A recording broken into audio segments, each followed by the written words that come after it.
Hi, I'm Dr. George Yancey. Let's share some paradigms.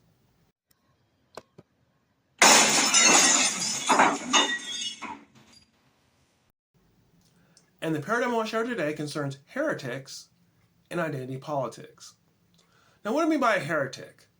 Our understanding of heretics is people who go against the faith. They say they're of the faith, but really they're not. And you can give a lot of examples that Christians think of heretics. One of the best examples I can think of is Westboro Baptists. And I'm going to come back to them because they're an important point to this. But there are people who say they're Christians but act anything but. And if you don't know who they are, Google them. I'm not going to waste time talking about them.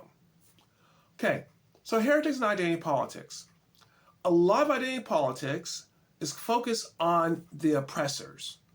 Now, by the way, I'm working on a book on identity politics and breaking it down, and I talk about the oppressor-oppressed dichotomy, and maybe I'll do a video on that because I think that's a very important part of identity politics.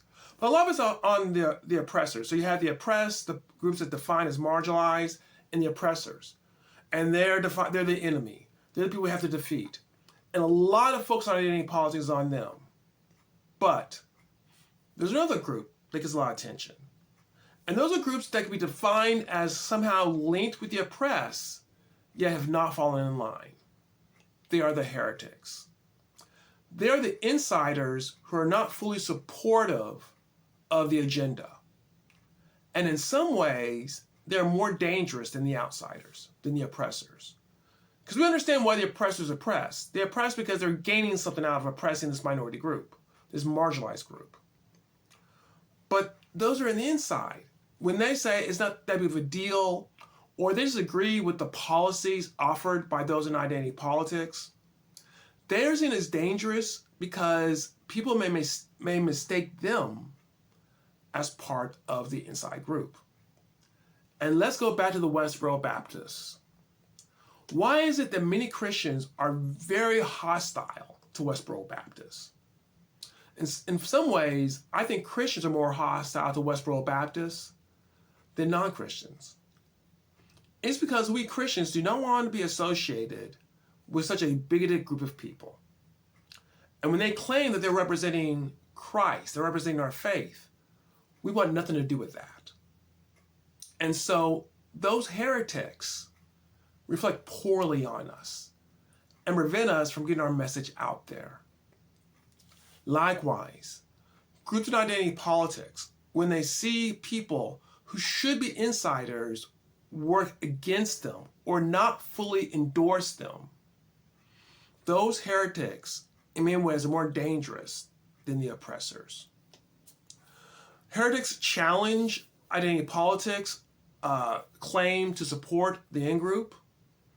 So when people who supposedly are oppressed say, I'm not oppressed, and people in identity politics say, no, you are oppressed, I must fight for you, that becomes, shall we say, awkward.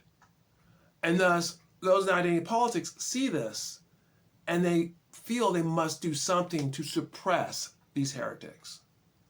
Now, in my book, I give two examples of groups engaging in identity politics. I take one from the left and one from the right because I want to feel these points that I make aren't tied to a partisan interest. And so the group on the left are the anti-racists. And who are their heretics?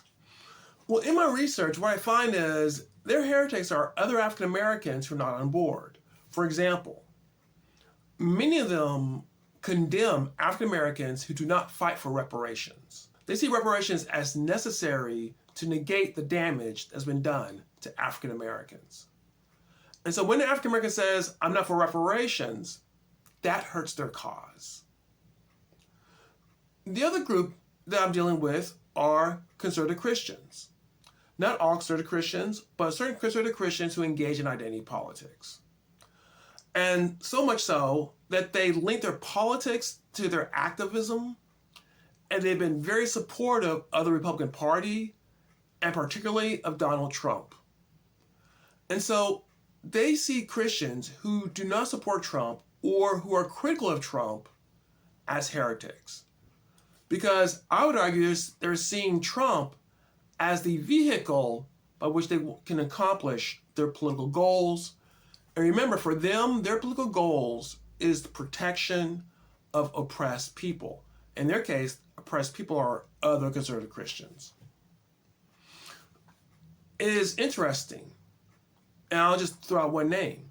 They attack David French more than they attack your local atheists because he's seen as a heretic. He's not on board with Trump. So, what does this mean? Well, I can tell you what it means for me personally. I'm a person, an African American, as you can see, who does not support reparations the way it has been expressed. I do not think reparations should be forced on others, nor am I a supporter of President Trump. So you guessed it, I'm a heretic in both counts, and that's okay. I'm fine with that. I'm not a believer in identity politics, so if I am a heretic, I can live with that. But this internal policing of members is very important. They police their own members very strictly. They do not want people they think belong to them to stray outside of the boundaries that they have set. And this sort of strict policing is something that people don't always see from the outside. They see those who engage in identity politics attack their enemies, people they perceive as enemies. They don't see them as often policing their own. And so someone who's in a position, like I am, who is not on board with the anti-racism or on board with conservative Christian identity politics, that can be rejected by both groups, and because people similar to myself who are seen as the enemy, they are a threat.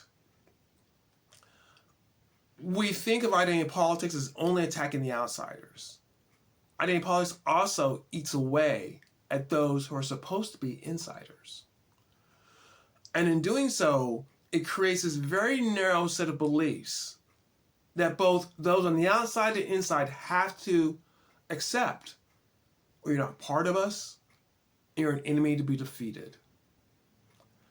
The enemy from within. So the concept of heretics is very important in identity politics, is linked back to an aspect of identity politics where they feel that losing is not an option.